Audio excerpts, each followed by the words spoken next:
there. Welcome to WTMK Live, your holistic health and unconventional foodie destination. And in today's episode, we're going to talk about portion control. So what's on your plate? You know, portion control can be, and portion sizing can be pretty much very confusing. So if you've ever struggled with trying to figure out how much to eat of what, then this episode is absolutely for you. And if you know anyone else who is confused by that whole portion control and portion sizing thing, make sure you share this video out to them. So in case we have not yet met, my name is Colette Wideck. I am a certified integrative nutrition health coach, and I'm super passionate about helping women to control, who are struggling to control their blood sugar, lower their cholesterol, and release the weight. So make sure as you're hopping on that you say hello, let me know where you're coming in from, and if you have shared this out, please let me know that you've shared the video out so that I can give you a special shout out. And also, if you're new to my broadcast, please type in new in the comments so I can give you a special shout out as well. So I see I already have on here a whole lot of people, so welcome in everyone. Hey Ellen, hey Christine. Yes, it is steamy here in New Jersey for sure. And Richie was just telling me that it's, what is it, 66 days, I think he told me, till we have the time change back, and 64 days or something like that until fall. And I'm like, it can't come soon enough. I am done with this heat and humidity for sure. And my favorite time of year is actually the fall. I absolutely love the weather in September and October. Beautiful, nice, warm days in the 70s, no humidity, yes. Beautiful, clear blue sky, that's what I like. Hey, Lindsay, how's everybody doing today? So, you know, there's a whole lot of controversy, and that's about portion control and what you should actually put on your plate. And I think that's probably what is the biggest cause of the confusion. So, as you can see, I'm gonna hold up a picture here. This is what the United States government, the USDA, says you should put on your plate. You love the fall, it boosts your mood. Yes, indeed it does, Ellen, for sure. So this is what the USDA says you should have on your plate. You should have a small portion of protein, a bigger portion of grains, a small portion of fruit, and a bigger portion of vegetables. And you should have, over here, dairy. Well, that's not exactly what's really healthy. In fact, this is the plate that is promoted by the Harvard School of Public Health. And as you can see, it is quite a bit different. There is less fruits, more vegetables. What is this? Less whole grains, a little bit more protein, and water over here instead of dairy. Instead of milk, they say you should be drinking water. So when I was going to school, this is actually the plate that we were taught from. So this is the integrative nutrition plate, and as you can see, it is very much like the Harvard plate, the Harvard School of Public Health.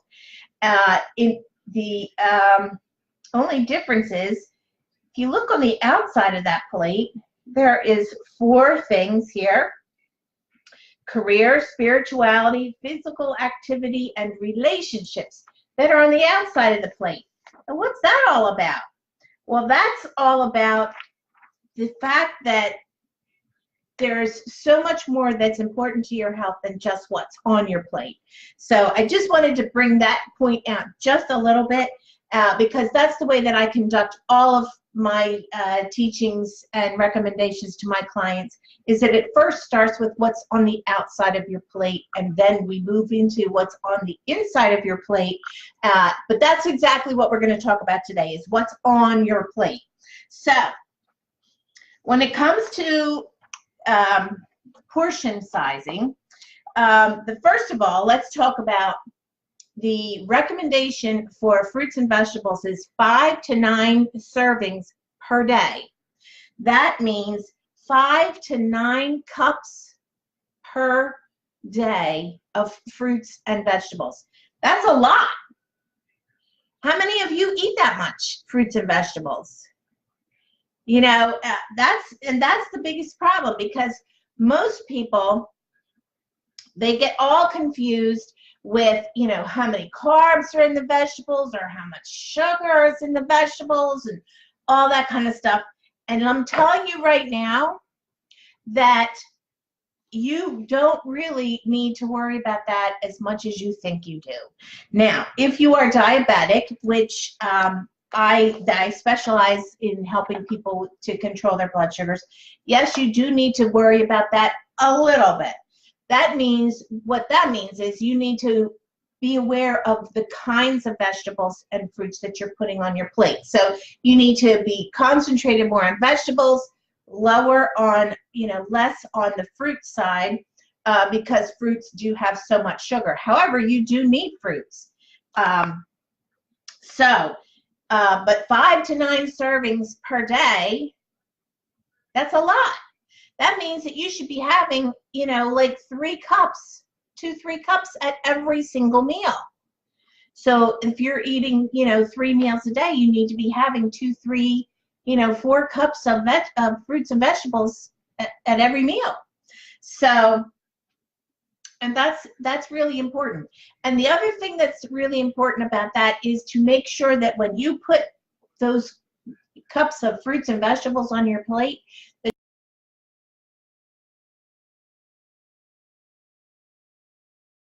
that food has, by and large. Like, there are some exceptions, but for the most part, the fruits and vegetables that are darker in color, the more nutrients that they have.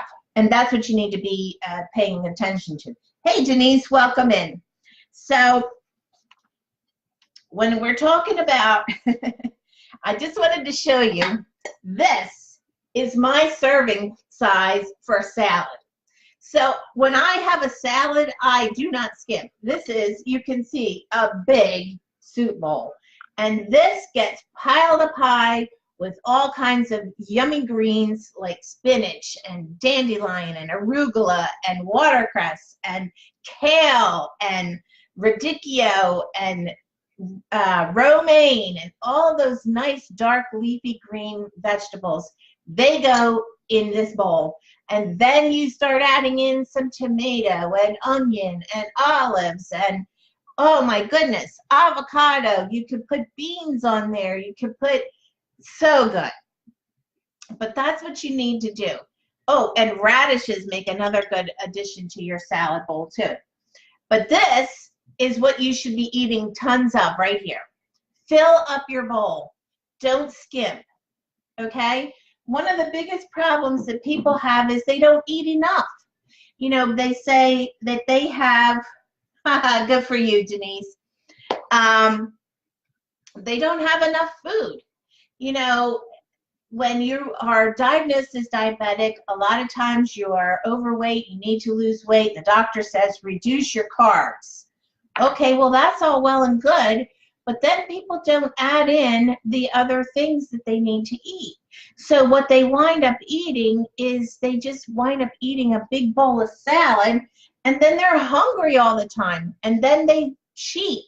They go off and they eat pizza or pasta or cookies or cakes or whatever because they're hungry. That's not the way to take care of that whole issue. First of all, eat. When you eat the right foods, you don't need to worry so much about counting pretty much anything. Because let me just tell you, a plate full of vegetables doesn't have very many calories. Not at all. So let's just kind of go through what you should be eating as far as serving sizes and what they kind of look like. So 1 cup of fruits or vegetables is about the size of your fist or the size of a baseball. So that's about the size of 1 cup. So if you put a mound on your plate that looks like a baseball of vegetables, put 2 or 3 of them on your plate. Seriously, put 2 or 3 of them on your plate. Then if for your meat or poultry or fish, you want to put 3-ounce size. It's about the size of a deck of cards or just the palm of your hand. That's about 3 ounces, and that's a portion size. Now, 1 ounce is about this size right here of your hand, at the top of your hand, or the size of like 4 dice. That's what 1 ounce is. And you would use that for something like nuts or raisins or something like that. Okay, so how about popcorn or chips or pretzels? Well, 1 ounce, because they're light, so they're a little harder to figure out. So 1 ounce of those things is about the size of 2 light bulbs. So that would be the size of your palm. So that's a serving size of popcorn. Not a whole lot, is it? Bummer, kind of, right? 1 ounce of peanut butter is about the size of your thumb, or like a domino. So the size of a domino would be the serving size for peanut butter or hard cheese. Yes, I know I said hard cheese. Cheese is something that people eat way, way, way too much of. And what happens when you eat a lot of cheese is you are eating concentrated, high saturated fat. And so although cheese has protein, as does milk, that's not the kind of protein that you need to be having in your body because it's loaded with saturated fat. So when you are talking about protein sizes for your meals, my recommendation is always, if you want to have meat, have it once a day, no more than once a day, preferably maybe 2 or 3 times a week, and get your protein the rest of the time from things like beans and stuff like that. Much healthier for you to do it that way.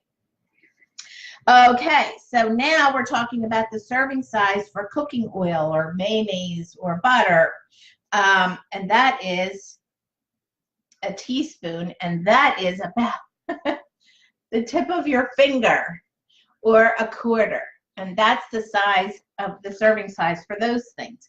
So I've been asked the question, so if a serving size is 4 ounces or 3 ounces of meat, and a recipe calls for a pound of, like, say, ground meat, and you put in a pound of ground meat, and then it starts calling for a can of diced tomatoes and a diced onion and a can of beans or something else, you know, and you start adding all of that stuff in. So here's what I would say to that. You have to have all that other stuff as well. So when you figure out the serving size for something like that, so say for chili, for example, chili has beans and tomatoes and onion and bell pepper and ground meat and all of that stuff. Well, if you've used 1 pound of ground meat, then I would say that, and you've used like 1 can of beans and 1 can of tomatoes and, you know, that kind of thing, I would say that 1/4 of whatever that volume is that it makes, that's your serving size. Now that could be a little bit on the high side. You might be actually able to feed 6 people or maybe even 8 people out of that. But that's where I would start with, hey, Katie, I just answered your exact question that you asked in the group about serving sizes when you start with a pound of meat. So I hope you saw that. If not, you'll have to watch it from the beginning again. But that's where you start with. You know, if your meat you're using a pound of meat, so 1/4 of it is like 4 ounces. That's your serving size of meat. So divide whatever you wind up with, you can divide that in 4. And if that looks like it's way too much, then you can go from there. But you heard the last part. Well, that's okay, because you can rewatch it, and we'll talk about a little bit some more about that. So if you have any questions, eat protein, meat only 3 times a week. Denise, I would say that that's just my personal preference.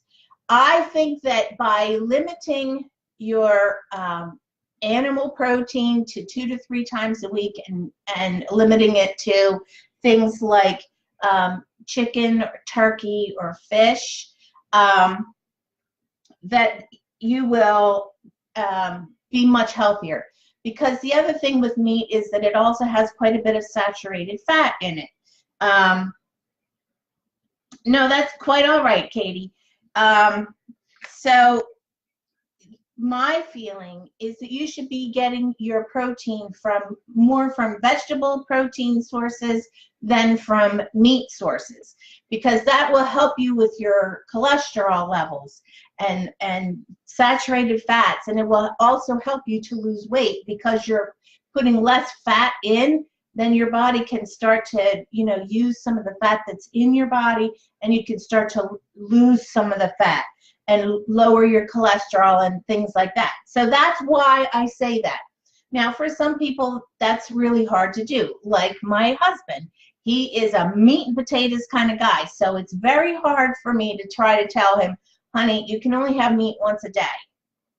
He's doing better with it, but it's still difficult for him. We haven't gotten past too much once a day, so but we're getting there. It's a matter of substituting the protein for example, beans is a great substitute for meat, because beans are loaded with protein. They also have tons of fiber, so that will also help to regulate your blood sugar, slows down your digestion, helps all kinds of stuff.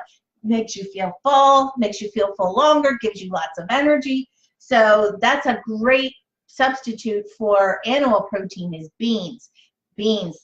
Kidney beans, pinto beans, lentils, garbanzo beans, all those beans, black beans. They're so good for you. So any questions as to what we talked about today? How can I help you anymore? Hey, Leslie, thanks for joining today. So I guess that's about it. But if this was really helpful to you, I would encourage you to come and join us in the Unconventional Foodie Club. This is exactly the kind of thing that I help my clients in there with specifically all the time. So, and this question actually came from one of my members that's in that group. So if you would be interested in having that kind of help to, get your diet and your nutrition on track and be able to lose weight without counting and without measuring and all that kind of stuff, then we'd love to have you come and join us.